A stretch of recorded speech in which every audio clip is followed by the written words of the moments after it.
നമ്മൾ കേരളത്തിലെ ഉദ്യോഗസ്ഥന്മാർ PWD ഉദ്യോഗസ്ഥന്മാരൊക്കെ പറയുന്നത് ഏതാണ്ട് കേരളത്തിൽ ആദ്യമായിട്ടാണ് മഴ പെയ്യണം എന്നുള്ള മട്ടില്ല. അപ്പോൾ എല്ലാ കൊല്ലവും ഈ റോഡുകൾ തകരാറാവുന്ന കാര്യങ്ങളുണ്ട്. അപ്പോൾ അതാത് സമയത്ത് മൂടാണെങ്കിൽ പ്രശ്നമില്ല. നിയമങ്ങൾ ഒരുപാടുണ്ട്, പക്ഷേ അതൊന്നും ഉദ്യോഗസ്ഥന്മാർ MVD പോലീസോ വേണ്ട പോലെ പരിഗണിക്കുന്നില്ല. പ്രത്യേകിച്ച് ഈ വലിയ വാഹനങ്ങൾക്ക് കേരളത്തിൽ പോകാവുന്ന ഏറ്റവും വലിയ വേഗത എന്ന് പറയുന്നത് 80 കിലോമീറ്ററാണ്. ചെക്കിങ് കഴിഞ്ഞിട്ടുണ്ടെങ്കിൽ ഈ സ്പീഡ് ഗവർണറിൻ്റെ കണക്ഷൻ പിടിച്ചിടുകയാണ് ചെയ്യുന്നത്. അതേസമയം സർക്കാർ ഇതൊരു അപകടം ഉണ്ടായിക്കഴിഞ്ഞാൽ ഒരു അന്വേഷണ കമ്മീഷനെ വെച്ചു, എന്നിട്ട് അവർ അന്വേഷണം നടത്തി, എന്നിട്ട് അവർ കണ്ടെത്തുന്നത് അവസാനം ഈ ഓവർ സ്പീഡ് എന്നുള്ള പ്രശ്നം തന്നെയാണ്. കുറ്റിപ്പുറത്തുണ്ടായ സ്വകാര്യ ബസ് അപകടം സംബന്ധിച്ചൊരു റിപ്പോർട്ട് മോട്ടോർ വാഹന വകുപ്പ് ഗതാഗത കമ്മീഷണർക്ക് കൊടുത്തിരിക്കുകയാണ്. ആ റിപ്പോർട്ടിൽ പറയുന്നത് ഈ വളവുകൾ അനുവദിച്ചിട്ടുള്ള വേഗത എന്ന് പറയുന്നത് 50 കിലോമീറ്ററാണ്. ആ ബസ് സഞ്ചരിച്ചിരുന്നത് ആ വേഗതയിലും ഇരട്ടിയിലാണ്, അതായത് 100 കിലോമീറ്ററിലധികം സ്പീഡിലാണ് ആ ബസ് സഞ്ചരിച്ചിരുന്നത് എന്നാണ്. ഈ ഒരു സാഹചര്യത്തിൽ ഈ വാഹനങ്ങളുടെ വേഗത കുറയ്ക്കണം, അല്ലെങ്കിൽ അത് ഇരുചക്ര വാഹനക്കാർക്ക് വലിയ ഭീഷണിയാകും എന്നൊരു ആവശ്യവുമായി രംഗത്തെത്തിയിരിക്കുകയാണ് two wheeler users association. Two wheeler users അസോസിയേഷൻ്റെ ചെയർമാനായ ജെയിംസ് മുട്ടിക്കലാണ് ഒപ്പം ചേരുന്നത്. ആദ്യം ഈ ടൂ വീലർ യൂസേഴ്സ് അസോസിയേഷൻ എന്ന് പറയുമ്പോൾ അധികാരിക്കും പരിചയം കാണുന്നില്ല, അതൊന്ന് പരിചയപ്പെടുത്താൻ നന്നായിരുന്നു. Two wheeler users association Thrissur കേന്ദ്രീകരിച്ചാണ് ആരംഭിച്ചത്. ഏകദേശം 10 വർഷത്തിലധികമായി. പ്രധാനമായിട്ട് അന്ന് ആരംഭിക്കാനുള്ള കാരണം എന്ന് വെച്ചിട്ടുണ്ടെങ്കിൽ ടൂ വീലറുകാരെ ഒരുപാട് ബുദ്ധിമുട്ടിക്കുന്ന ഇഷ്യൂ ഉണ്ടായിരുന്നു. ഈ പ്രത്യേകിച്ച് ഹെൽമെറ്റിൻ്റെ പേരിലൊക്കെ നിയമപ്രകാരം അന്ന് 100 രൂപയാണ് ഫൈൻ ഉണ്ടായിരുന്നുള്ളൂ. കേന്ദ്ര സർക്കാരിൻ്റെ നിയമപ്രകാരം 100 രൂപ ഫൈനുള്ളെങ്കിലും 3000 രൂപ 4000 രൂപ മേടിക്കുക, അതുപോലെ തന്നെ ലൈസൻസ് ക്യാൻസൽ ചെയ്യുക, വണ്ടി സ്റ്റേഷനിൽ കൊണ്ടുപോയിടുക, അങ്ങനെ കുറേ ഉപദ്രവിക്കുന്ന സംഭവം ഉണ്ടായിരുന്നു. അപ്പോൾ അതുകൊണ്ട് ഞങ്ങൾ പറഞ്ഞിരുന്നത് വെച്ചാൽ നിയമപ്രകാരമുള്ള ഫൈൻ മേടിച്ചോട്ടെ. 100 രൂപയാണ് അന്ന് ഫൈൻ, ഇപ്പോഴാണ് 1000 ആക്കി, അതിന് 500 രൂപയാണ് കേരളത്തിൽ മേടിക്കുന്നത്. അപ്പോൾ അങ്ങനെ നിയമപ്രകാരമുള്ള നടപടികൾ ഗവൺമെൻറ് സ്വീകരിച്ചോട്ടെ, അതിന് പകരം നിയമവിരുദ്ധമായിട്ട് ചെയ്യരുതെന്നാണ് ഞങ്ങൾ ആരംഭിച്ചത്. അതിനുശേഷം നമ്മൾ ടൂ വീലറെ ബാധിക്കുന്ന കുറേ പ്രശ്നങ്ങൾ, പ്രത്യേകിച്ച് റോഡുകൾ, തകരാറിലായിട്ടുള്ള റോഡുകൾ, ചെറിയ കുഴികളിലൊക്കെ വീണ് ആളുകൾ മരിക്കുക, ഒരുപാട് സംഭവങ്ങളുണ്ടായിരുന്നു. തൃശ്ശൂരുണ്ടായിട്ട് കേരളത്തിൽ എല്ലായിടത്തും ഉണ്ട്. ഹൈക്കോടതി വരെ ഇടപെട്ടിട്ടും അതിനൊരു പരിഹാരം ഉണ്ടായിട്ടില്ല. ഇപ്പോഴും കാണാൻ ഓരോ മഴക്കാലം കഴിയുമ്പോഴും നമ്മൾ കേരളത്തിലെ ഉദ്യോഗസ്ഥന്മാർ PWD ഉദ്യോഗസ്ഥന്മാരൊക്കെ പറയുന്നത് ഏതാണ്ട് കേരളത്തിൽ ആദ്യമായിട്ടാണ് മഴ പെയ്യണം എന്നുള്ള മട്ടില്ല. ഇത് കേരളത്തിൽ കൊല്ലങ്ങളായിട്ട് മഴ പെയ്യലും മഴയുടെ വെള്ളത്തിൻ്റെ പ്രശ്നമുള്ളതാണ്. അപ്പോൾ എല്ലാ കൊല്ലവും ഈ റോഡുകൾ തകരാറാവുന്ന കാര്യങ്ങളുണ്ട്. അപ്പോൾ അതാത് സമയത്ത് മൂടാണെങ്കിൽ പ്രശ്നമില്ല.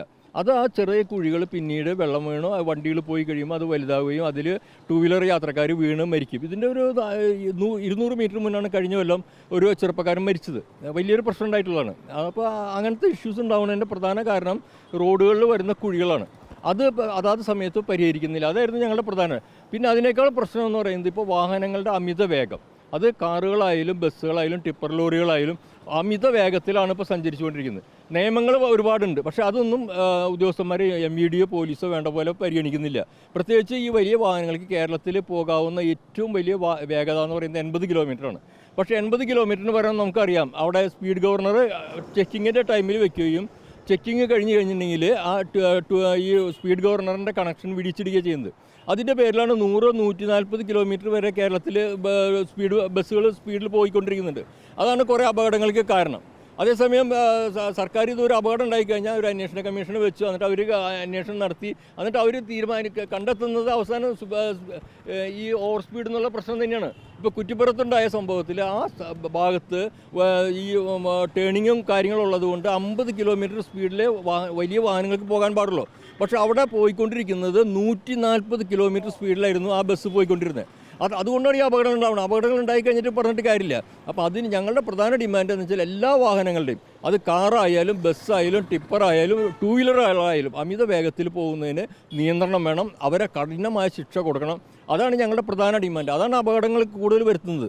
അതിനൊരു പരിഹാരം ഉണ്ടാവണം. അതാണ് ഞങ്ങളുടെ പ്രധാന ഡിമാൻഡ്. ഈ അപകടങ്ങൾ കുറയ്ക്കാനെങ്കിൽ വേഗത കുറയ്ക്കാൻ ഏത് തരത്തിലുള്ള ഇടപെടൽ വേണമെന്നാണ് ആവശ്യപ്പെടുന്നത്? വേഗത കുറയ്ക്കാനായിട്ട് ഇന്ന് ധാരാളം സംവിധാനങ്ങളുണ്ട്. പ്രധാനമായിട്ട് വലിയ വാഹനങ്ങൾക്ക്, ഈ ബസ്സുകൾ പോലെയുള്ള വാഹനങ്ങൾക്ക് ഓൾറെഡി നിയമമുള്ളതാണ്, സ്പീഡ് ഗവർണർ വേണം. അപ്പോൾ ആ സ്പീഡ് ഗവർണർ ശരിക്കും പ്രവർത്തിച്ചാൽ മതി. പക്ഷെ അത് പരിശോധിക്കപ്പെടുന്നില്ല. അത് ചെക്കിങ്ങിൻ്റെ ടൈമിൽ മോട്ടോർ വെഹിക്കിൾ ഡിപ്പാർട്ട്മെൻറ്റ് ചെക്ക് ചെയ്യുന്ന ടൈമിൽ മാത്രം അത് സ്പീഡ് ഗവർണർ ഫിറ്റ് ചെയ്യും. ചെക്കിങ് കഴിഞ്ഞ് ഒരു വണ്ടി ഓടിക്കഴിഞ്ഞാൽ ഈ കണക്ഷൻ പിടിച്ചിടുകയും ചെയ്യുന്നത് എല്ലാവർക്കും അറിയാവുന്ന കാര്യമാണ്. ഇവിടെയുള്ള ജനങ്ങൾക്ക് മുഴുവൻ അറിയാം. പക്ഷേ മോട്ടോർ വെഹിക്കിൾ ഡിപ്പാർട്ട്മെൻറ്റ് ഉദ്യോഗസ്ഥന്മാർക്ക് മാത്രമേ ഇത് അറിയാത്തുള്ളൂ. അവർ അപകടങ്ങൾ ഉണ്ടായി കഴിയുമ്പോഴാണ് അവർ ഇത് പരിശോധിക്കുന്നുള്ളൂ. അതിന് പകരം കർശനമായിട്ട് സ്പീഡ് ഗവർണർ നിർബന്ധമാക്കുക. അതുപോലെ തന്നെ ഇവിടെ ക്യാമറകളുണ്ടല്ലോ, AI ക്യാമറകളുണ്ട്. അതിൽ നോക്കിയിട്ട് കർശനമായിട്ട് നടപടിയെടുക്കണം ഓവർ സ്പീഡിന്. അതുപോലെ തന്നെ ലൈൻ ട്രാഫിക് തെറ്റിച്ച് വരുന്നത്, അത്തരത്തിലുള്ള നടപടികളാണ് ഞങ്ങൾ ആവശ്യപ്പെടുന്നത് പ്രധാനമായിട്ട്. അതാണ് ഈ റോഡിലൂടെ പോകുന്ന വാഹനങ്ങളുടെ വേഗത കുറയ്ക്കണം, അല്ലെങ്കിൽ ഏറ്റവും കൂടുതൽ അപകടം ഉണ്ടാകുന്നത്, ഏറ്റവും കൂടുതൽ അപകടത്തിൽപ്പെടുന്നത് ഇരുചക്ര വാഹനങ്ങളാണ്. അതുകൊണ്ട് തന്നെ റോഡിലൂടെ പോകുന്ന എല്ലാ വാഹനങ്ങളുടെയും വേഗത കുറയ്ക്കാനുള്ളൊരു കർശന നടപടി സർക്കാരിൻ്റെ ഭാഗത്തുനിന്ന് ഉണ്ടാകണമെന്നാണ് ടു വീലർ യൂസേഴ്സ് അസോസിയേഷൻ ആവശ്യപ്പെടുന്നത്. വീഡിയോ ജേർണലിസ്റ്റ് ബിജു ആമക്കോടിനൊപ്പം reporter Shabaz Ahammed, in Reporter, Thrissur.